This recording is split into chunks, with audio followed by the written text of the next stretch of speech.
ಈಗ ರೋಚಕವಾಗಿದೆ ಕೇಳಿ. ಕಲ್ಲು ಅಂತ ಹೇಳ್ಬಿಟ್ಟು ಚಾಲನೆಗೆ ಎಸ್ತಂತ ಸನ್ನಿವೇಶ ಸ್ವಲ್ಪ ಕೆಲವೇ ದಿನಗಳಲ್ಲಿ ಅವ್ರು ಮೂವರು ಕೂಡ ಸತ್ತೋಗ್ತಾರೆ, ರಕ್ತಕಾರಿ ಸತ್ತೋಗ್ತಾರೆ.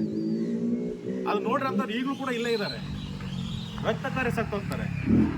ಸ್ನೇಹಿತರೆ, ಇದೇ ರೀತಿ ನಮ್ಮ ಹಳೆಯ ವಿಡಿಯೋಗಳನ್ನು ನೋಡಿಬಿಟ್ಟು ನಮಗೆ ಸಪೋರ್ಟ್ ಮಾಡಿದಂಥ ಪ್ರತಿಯೊಬ್ಬ ನನ್ನ ಸ್ನೇಹ ಬಂಧು ಮಿತ್ರರಿಗೆ ನಾನು ತುಂಬ ಧನ್ಯವಾದಗಳು ಹೇಳ್ತೀನಿ. ಇದೇ ರೀತಿ ನಮ್ಮ ವಿಡಿಯೋಗಳನ್ನ ಹೆಚ್ಚೆಚ್ಚು ನೋಡ್ತಾ ಇರಿ, ಸಬ್ಸ್ಕ್ರೈಬ್ ಮಾಡ್ಕೊಳ್ಳಿ, ಮತ್ತು ಶೇರ್ ಮಾಡಿ, ಕಾಮೆಂಟ್ಸ್ ಮಾಡಿ. ಇದೇ ರೀತಿ ನಿಮ್ಮ ಸ್ನೇಹ ಹಾಗೆ ಈ ವಿಡಿಯೋವನ್ನು ಸ್ಕಿಪ್ ಮಾಡದೆ ಕೊನೆವರೆಗೂ ನೋಡಿ.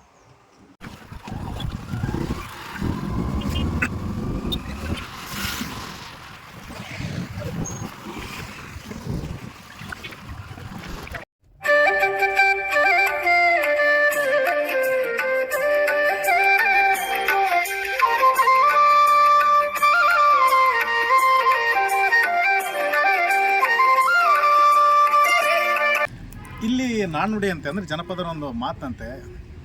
ಇಲ್ಲಿ ಈ ಸುತ್ತಮುತ್ತ ಪ್ರದೇಶದಲ್ಲಿ, ಈ ಸ್ಥಳೀಯದಲ್ಲಿ ಯಾರಾದರೂ ಒಂದು ತಪ್ಪು ಮಾಡಿದ್ರೆ ಅಥವಾ ಸುಳ್ಳು ಹೇಳಿದರೆ ಅಥವಾ ಕಳ್ತನ ಮಾಡಿದ್ರೆ ಒಂದು ಪ್ರಮಾಣ ಮಾಡ್ತೀವಲ್ಲ, ನಾವೆಲ್ಲ ಪ್ರಾಮಿಸ್ ಮಾಡ್ತೀವಲ್ಲ ಪ್ರಮಾಣ ಮಾಡಿ. ಆ ಪ್ರಮಾಣ ಏನು ಹೇಳ್ತಿದ್ರು ಅಂದರೆ, ಕೋಡಿ ಹನುಮಪ್ಪನ ಸ್ವಾಮಿಯ ಆಣೆಗುವೆ ನೀನು ಈ ತಪ್ಪನ್ನು ಮಾಡಿಲ್ಲ ಅಂತ ಹೇಳು, ಈ ಕೋಡಿ ಹನುಮಪ್ಪನ ಆಣೆಗೂ ಕೂಡ ನೀನು ಈ ಕಳ್ತನ ಮಾಡಿಲ್ಲಪ್ಪ ಅಂತ ಹೇಳು ಅಂತ ಹೇಳ್ಬಿಟ್ಟು ಪ್ರಮಾಣ ಮಾಡಿಸ್ತಾಯಿದ್ರು. ಎಲ್ಲರೂ ಕೇಳಿದ್ದೀರಾ ಯಾರಾದ್ರೂ? ಆ ಕೋಡಿಯಪ್ಪ ದೇವಸ್ಥಾನ ಎಲ್ಲಿದೆ ಅಂತ ಗೊತ್ತಾ ನಿಮಗೆ? ಬನ್ನಿ ಹೋಗೋಣ ಅಲ್ಲಿಗೇನೆ. ಸ್ನೇಹಿತರೆ, ಶ್ರೀ ಕೋಡಿ ಆಂಜನೇಯ ಸ್ವಾಮಿ ದೇವಸ್ಥಾನದ ಹತ್ರ ಬಂದಾಯಿತು. ಈಗ ಸ್ವಾಮಿಗೊಂದು ದರ್ಶನ ಮಾಡಿಬಿಟ್ಟು ಪೂಜೆ ಮಾಡಿಸಿ ಇಲ್ಲಿರ್ತಕ್ಕಂಥ ವಿಶೇಷತೆ ಬಗ್ಗೆ ನಿಮಗೆ ತಿಳಿಸಿಕೊಡ್ತೀವಿ. ಓಕೆ. ಎಲ್ಲಿರುವೆ ತಂದೆ ಬಾರೋ ಮಾರುತಿ, ಎಲ್ಲಿರುವೆ ತಂದೆ ಬಾರೋ, ಎಲ್ಲೆಲ್ಲಿ ನೋಡಿದರು ಅಲ್ಲೇ ನಿನ್ನ ಕೀರುತಿ, ಎಲ್ಲೆಲ್ಲಿ ನೋಡಿದರು ಅಲ್ಲೇ ನಿನ್ನ ಕೀರುತಿ, ಎಲ್ಲಿ ನೋಡಲು ನಿನ್ನ ಕೂಡಿರುವ ಶ್ರೀಪತಿ, ಎಲ್ಲಿರುವೆ ತಂದೆ ಬಾರೋ ಓ ಮಾರುತಿ, ಎಲ್ಲಿರುವೆ ತಂದೆ ಬಾರೋ.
ನಾವು ಒಂದು ಕೀರ್ತನೆ ಪದದ ಮೂಲಕ ಎಪಿಸೋಡನ್ನು ಪ್ರಾರಂಭ ಮಾಡಿದ್ವಿ, ನೆನಪಿದೆಯಾ?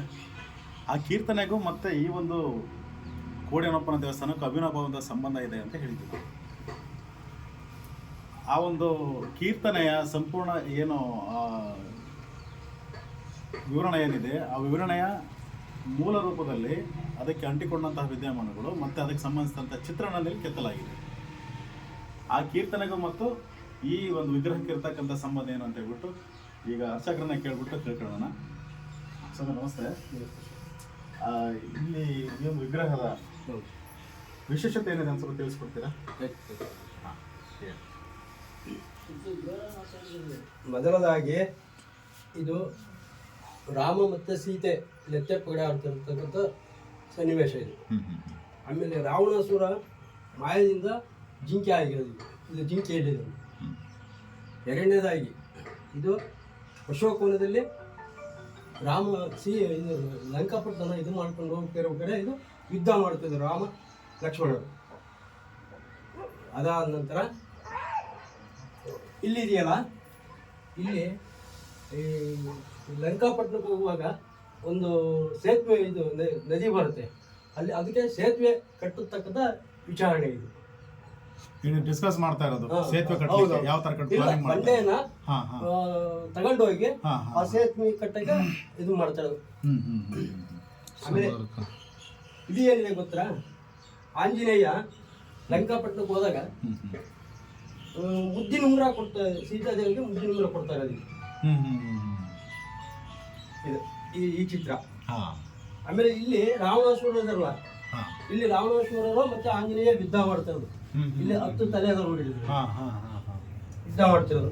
ಓಕೆ. ಇದು ಅಶೋಕವನ್ನು ಧ್ವಂಸ ಮಾಡಿ ರಾಕ್ಷಸರನ್ನ ಸದೆ ಬಡ್ದ, ಇಲ್ಲಿ ನೋಡಿ ತಲೆ ಅಡೆ ಆಗಿದೆ. ಹಾ ಹಾ ಹಾ ಹಾ ಅಶೋಕವನ್ನು ಧ್ವಂಸ ಮಾಡಿ. ಅಲ್ಲಿ ಸಂಹಾರ. ಹೌದೌದು. ಆತನಿಗೆ ದಾಹ ಆಗಿರ್ತತೆ, ಹ್ಮ್ ಹ್ಮ್ ಹ್ಮ್ ಎಳ್ನೀರನ್ನು ಕುಡಿದು ಇದು ಮಾಡ್ತಾ ಇರ್ಬೇಕಾದ್ರೆ ರಾಕ್ಷಸರಿಗೆ ಕಣ್ಣು ಬಿದ್ಬಿಡುತ್ತೆ. ಅವಾಗ ಎಳ್ನೀರು ಕುಡಿದು ದಳ ಕುಡಿದು ಆ ರಾಕ್ಷಸರನ್ನ ಸದೆ ಬಡ್ದು ಧ್ವಂಸ ಮಾಡಿರೋದು ಚಿತ್ರ ಇದು. ಅದು ಕೆಳಗಿರೋ ಸೊನ್ನೆ. ಇದು ಅಕ್ಷಯ ಅಂಬರ ಅಂತ. ಇದು ಹಾ ಹಾ ಹಾ ಇದು ಅಕ್ಷಯ ಅಂಬರ. ಇದು ಕಾಮಧೇನು ಕಲ್ಪವೃಕ್ಷ. ಹಾ ಹಾ ಹಾ ಹಾ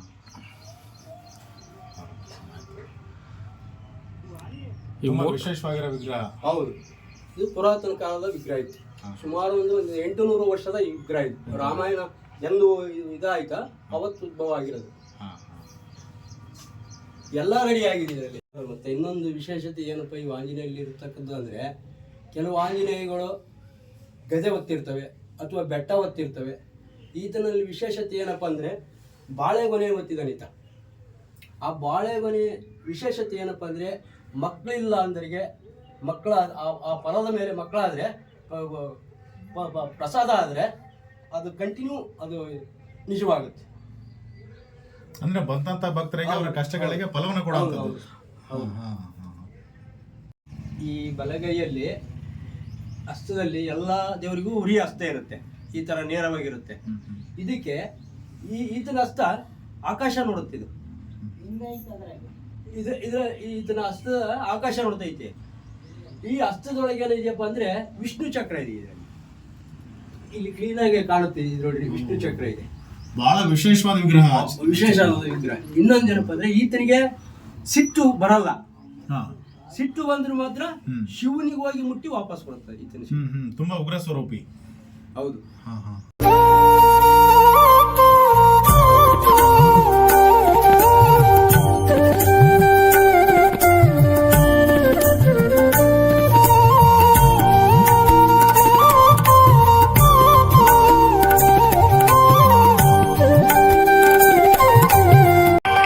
ನಾವು ಮೊದಲೇ ಕೀರ್ತನೆಯಲ್ಲಿ ಹೇಳಿದ್ವಿ ಏನಂದ್ರೆ ಎಲ್ಲೆಲ್ಲಿ ನೋಡಿದ್ರು ಅಲ್ಲೇ ನಿನ್ನ ಕೀರುತಿ, ಎಲ್ಲಿ ನೋಡಲು ನಿನ್ನ ಕೂಡಿರುವ ಶ್ರೀಪತಿ ಅಂತ ಹೇಳ್ಬಿಟ್ಟು.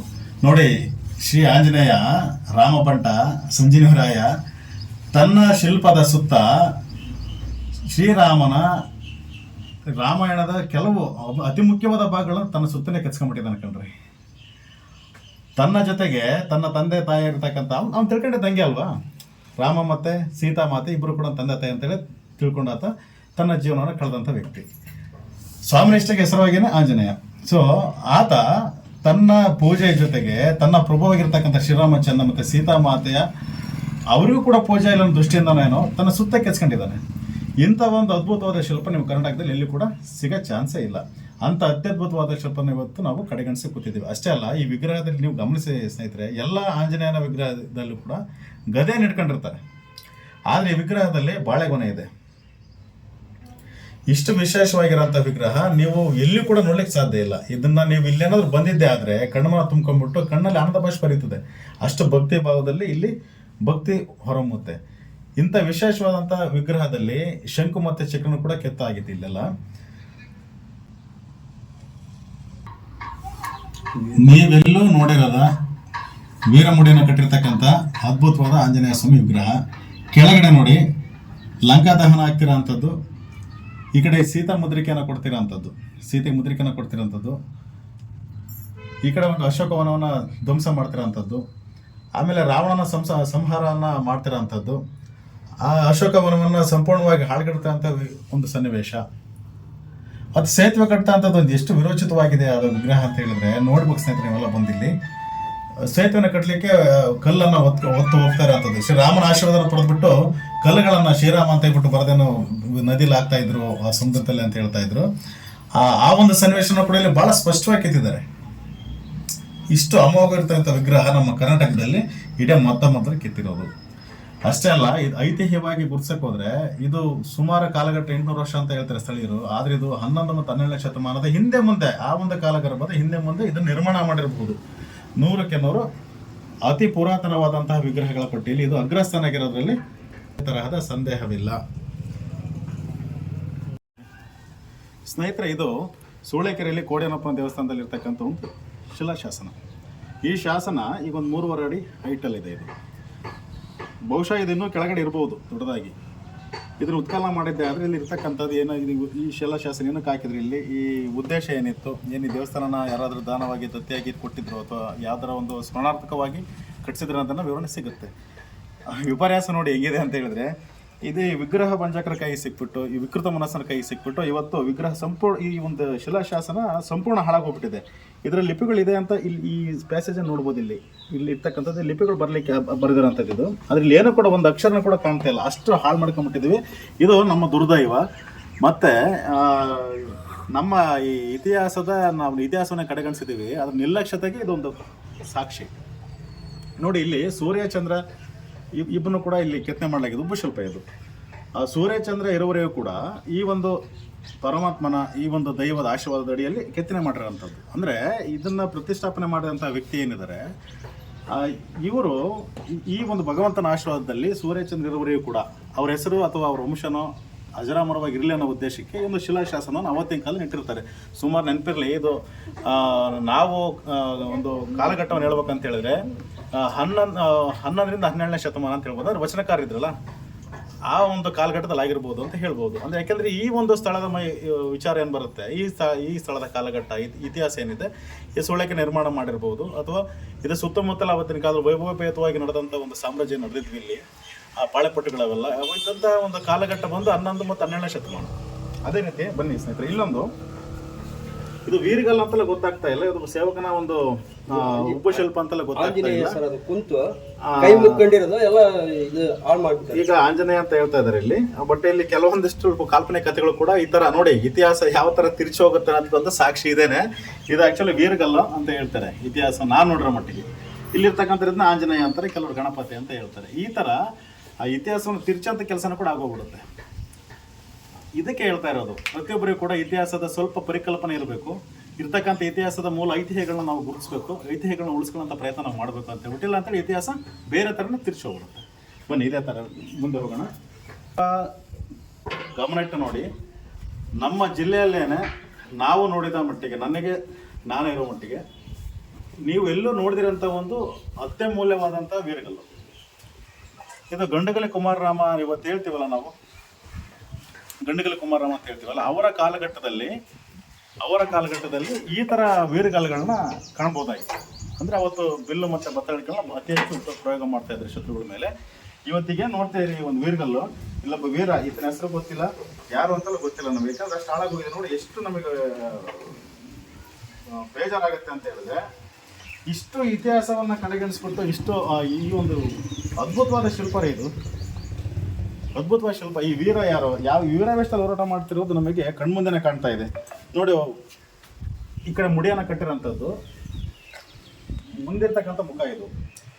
ಇಲ್ಲಿ ಬತ್ತಳಿಕೆ ಇದೆ, ಬಿಲ್ಲಿದೆ, ಮತ್ತಿಲ್ಲಿ ಕಡ್ಡಿಕೊಂಡು ಇಟ್ಕೊಂಡಿದ್ದಾನೆ. ಇಲ್ಲಿ ಆತನ ಮಗನೋ ಅಥವಾ ಆತನ ಸಂಬಂಧಿಕನೋ ಯಾರೋ ಗೊತ್ತಿಲ್ಲ, ಆತನು ಕೂಡ ಇಲ್ಲಿ ಯುದ್ಧದಲ್ಲಿ ಮಡಿದಿರೋಂಥದ್ದು ಸ್ಪಷ್ಟವಾಗಿ ಗೊತ್ತಾಗುತ್ತೆ. ಇಲ್ಲಿ ಅವನ ಜೊತೆಗೆ ಯುದ್ಧಕ್ಕೆ ಬಂದಿರಬಹುದು.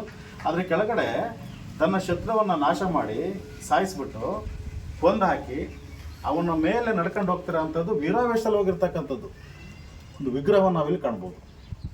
ಇಂಥ ಅದ್ಭುತವಾದಂಥ ವಿಗ್ರಹ ಮತ್ತೆಲ್ಲ ಸಿಗಲಿಕ್ಕೆ ಚಾನ್ಸ್ ಇಲ್ಲ. ಅದು ಈ ಸೂಳೆಕೆರೆ ಭಾಗದಲ್ಲಿ ಇಂತಹ ವಿಗ್ರಹಗಳು, ಈ ಸೂಳೆಕೆರೆಯ ಮೂಲವನ್ನು ತಿಳಿಸ್ಕೊಡುವಂಥದ್ದು, ನೈಜತೆಯನ್ನು ತಿಳಿಸ್ಕೊಡುವಂತಹ ಅನೇಕ ಶಿಲ್ಪಗಳಿದ್ರೂ ಕೂಡ ಎಲ್ಲವೂ ಕೂಡ ಸರ್ವನಾಶ ಆಗೋಗ್ತಿದೆ. ಇತಿಹಾಸ ಪ್ರೇರ ಎಲ್ಲಿದಾರೋ ಗೊತ್ತಿಲ್ಲ.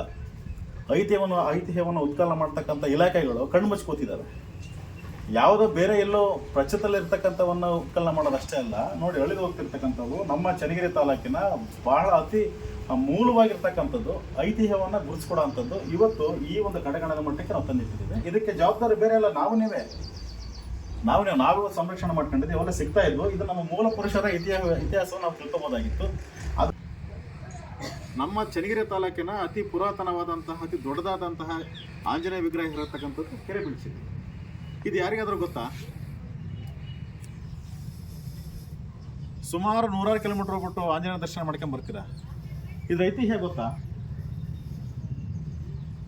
ಇಲ್ಲಿ ಇರ್ತಕ್ಕಂಥ ಸ್ಥಳೀಯರು ಹೇಳೋ ಪ್ರಕಾರವಾಗಿ ಸುಮಾರು ವರ್ಷಗಳಿಂದ ಸಂಜೀವರಾಯ ಅಂತಲೇ ಕರೀತಾ ಇದ್ರು. ಅಂದ್ರೆ ಇಲ್ಲಿ ಅವತ್ತಿನ ಕಾಲದಲ್ಲಿ ಮಂಗನ ನೋವು ಬರ್ತಾ ಇತ್ತು, ಕಾಮಲೆ ರೋಗ ಬರ್ತಾ ಇತ್ತು, ಅದಕ್ಕೆ ಸಂಜೀವನಿಯಾಗಿ ಇಲ್ಲಿ ಪ್ರಸಾದ ಸಿಗ್ತಾ ಇತ್ತು.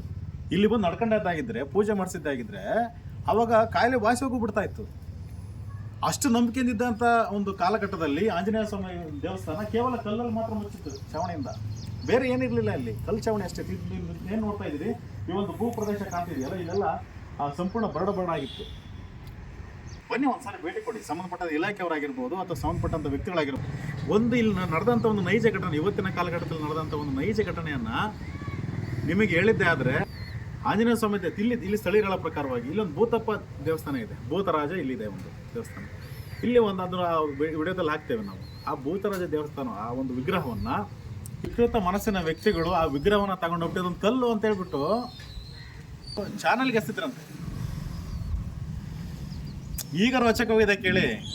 ಕಲ್ಲು ಅಂತ ಹೇಳ್ಬಿಟ್ಟು ಚಾನಲ್ಗೆ ಎಸ್ತಂತ ಸನ್ನಿವೇಶ ಸ್ವಲ್ಪ ಕೆಲವೇ ದಿನಗಳಲ್ಲಿ ಅವ್ರು 3 ಕೂಡ ಸತ್ತೋಗ್ತಾರೆ, ರಕ್ತಕಾರಿ ಸತ್ತೋಗ್ತಾರೆ. ಅದು ನೋಡ್ರಂಥವ್ರು ಈಗಲೂ ಕೂಡ ಇಲ್ಲೇ ಇದ್ದಾರೆ, ರಕ್ತಕಾರಿ ಸತ್ತೋಗ್ತಾರೆ.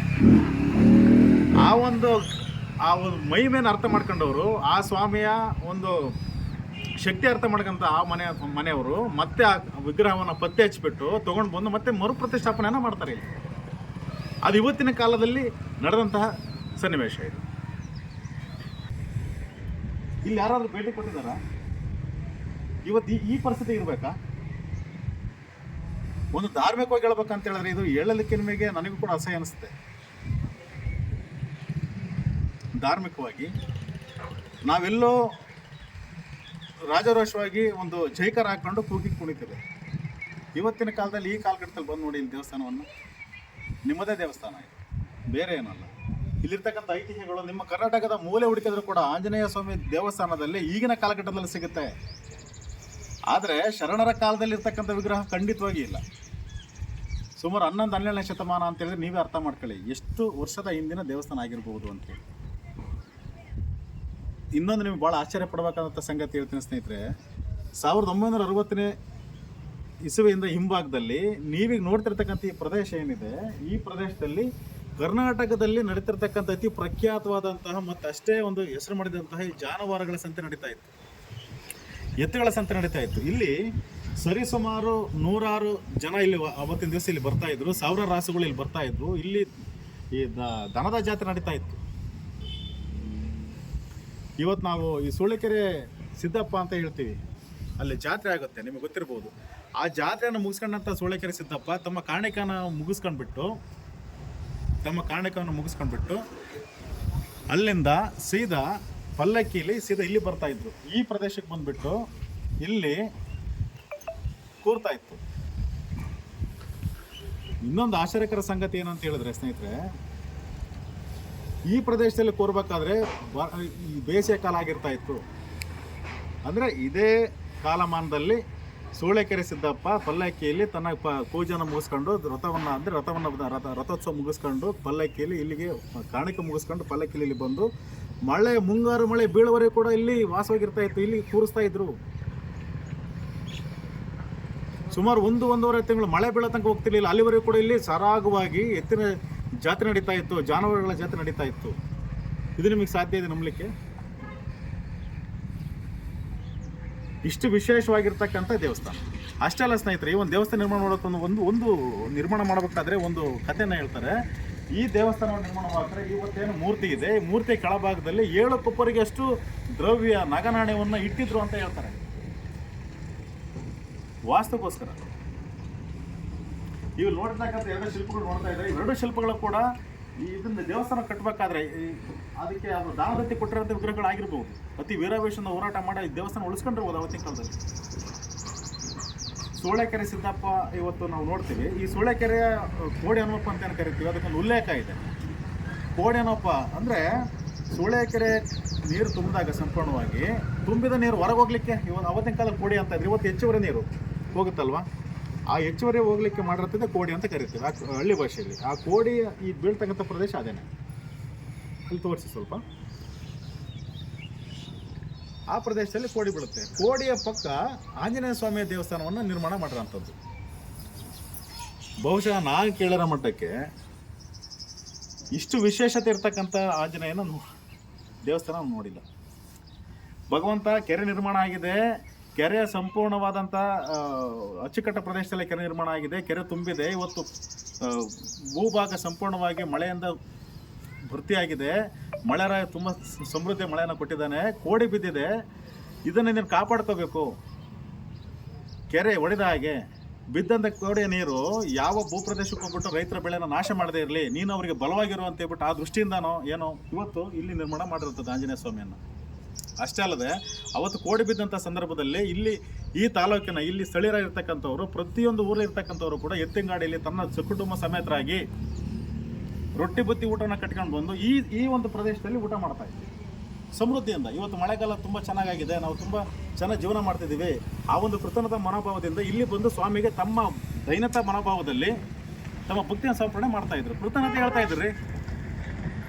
ಅಷ್ಟು ವಿಜೃಂಭಣೆಯಿಂದ ಇರ್ತಕ್ಕಂಥ ಒಂದು ಕಾಲಘಟ್ಟವನ್ನು ನಾವು ಇವತ್ತು ಕಳೆದು ಇವತ್ತು ಬಂದಿದ್ದೇವೆ.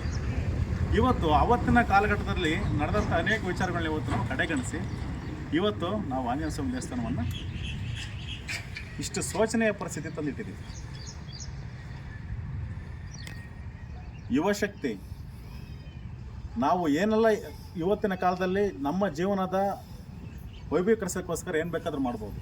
ಆದರೆ ಜೀವನದಲ್ಲಿ ಒಂದು ಸ್ವಲ್ಪ ಇತಿಹಾಸದ ಬಗ್ಗೆ ಸ್ವಲ್ಪ ಗಮನ ಇರ್ಬೋದು. ಇತಿಹಾಸದ ಬಗ್ಗೆ ಸ್ವಲ್ಪ ನಾವು ಪ್ರತಿನಿತ್ಯ ನಾವು ಇತಿಹಾಸ ನೋಡ್ತೇವೆ. ಪ್ರತಿನಿತ್ಯದ ಪ್ರತಿಯೊಂದು ಕ್ಷಣದಲ್ಲೂ ಕೂಡ ಇತಿಹಾಸ ಕಾಣಿಸ್ತದೆ. ಇತಿಹಾಸ ಬಿಟ್ಟು ಏನೂ ಕೂಡ ಇರೋದಿಲ್ಲ. ಸೊ ಇತಿಹಾಸ ಇಲ್ಲಿ ಕೂಡ ಇತಿಹಾಸ ಇದೆ. ನಿಮ್ಮದೇ ಇತಿಹಾಸ, ನಿಮ್ಮೂರಿನ ಇತಿಹಾಸ, ನಮ್ಮ ಸ್ಥಳೀಯವಾಗಿರ್ತಕ್ಕಂಥ ಇತಿಹಾಸ. ರಾಜ್ಯ ಮಟ್ಟದಲ್ಲೇ ವಿಶೇಷವಾಗಿರ್ತಕ್ಕಂಥ ವಿಗ್ರಹವನ್ನು ನಾವು ಇವತ್ತು ಹಾಳು ಮಾಡ್ಕೊಂಡಿದ್ದೆ. ಅಂಥ ವಿಶೇಷತೆ ನಮ್ಮ ಚನ್ನಗಿರಿ ತಾಲೂಕಲ್ಲಿದೆ. ಆವತ್ತಿನ ಕಾಲಘಟ್ಟದ ಹಿರಿಯರಿಗೆ ಮಾತ್ರ ಈ ದೇವಸ್ಥಾನ ಗೊತ್ತು. ಆದರೆ ಇವತ್ತಿನ ಕಾಲಘಟ್ಟದ ಯುವ ಪೀಳಿಗೆಗೆ ಖಂಡಿತವಾಗಿ ಗೊತ್ತಿಲ್ಲ. ಭಾಳ ವಿಶೇಷತೆ ಕೂಡಿರ್ತಕ್ಕಂಥ ಈ ಒಂದು ಹನುಮಪ್ಪ ಸ್ವಾಮಿ ದೇವಸ್ಥಾನನ ಖಂಡಿತವಾಗಿ ಬನ್ನಿ. ಸಂಜೀವರಾಯ ನಿಮಗೋಸ್ಕರ ಕಾಯ್ತಾ ಇದ್ದಾನೆ. ಒಂದು ಕೈಯಲ್ಲಿ ನೀವು ಬೇಡಿದಂಥ ಬೇಡಿಕೆಗಳನ್ನ ಫಲದ ಮೂಲಕ ತನ್ನ ಹೆಗಲ ಮೇಲೆ ಹೊತ್ಬಿಟ್ಟು ನಿಮಗೋಸ್ಕರ ಕಾಯ್ತಾ ಇದ್ದಾನೆ. ಒಂದು ಕೈಯಲ್ಲಿ ಹಸ್ತವನ್ನು ಇಟ್ಕೊಂಡು ನಿಮಗೋಸ್ಕರ ಕರೀತಾ ಇದ್ದಾನೆ. ಏಕಾಂಗಿಯಾಗಿ ತುಂಬ ವೀರಾವೇಶದಲ್ಲಿ ತುಂಬ ಅಜರಾಮರವಾಗಿ ನಿಮಗೋಸ್ಕರ ಭಕ್ತರ ದಂಡನ ಕಾಯ್ತಾ ಇದ್ದಾನೆ. ಅದನ್ನು ನೀವು ಆದಷ್ಟು ಬೇಗ ಎಲ್ಲರೂ ಕೂಡ ಇಲ್ಲಿ ದರ್ಶನ ಪಡ್ಕೊಂಡ್ಬಿಟ್ಟು ಸ್ವಾಮಿ ಕೃಪೆಗೆ ಪಾತ್ರರಾಗ್ಬಿಟ್ಟು ಇದನ್ನು ಉಳಿಸ್ಕೊಂಡು ಹೋಗೋ ಪ್ರಯತ್ನವನ್ನು ನಾವೆಲ್ಲರೂ ಸೇರಿ ಮಾಡೋಣ ಅಂತ ಹೇಳ್ತಾ ಈ ಎಪಿಸೋಡನ್ನು ಮುಗಿಸ್ತಾ ಇದ್ದೀವಿ. ನಮಸ್ತೆ.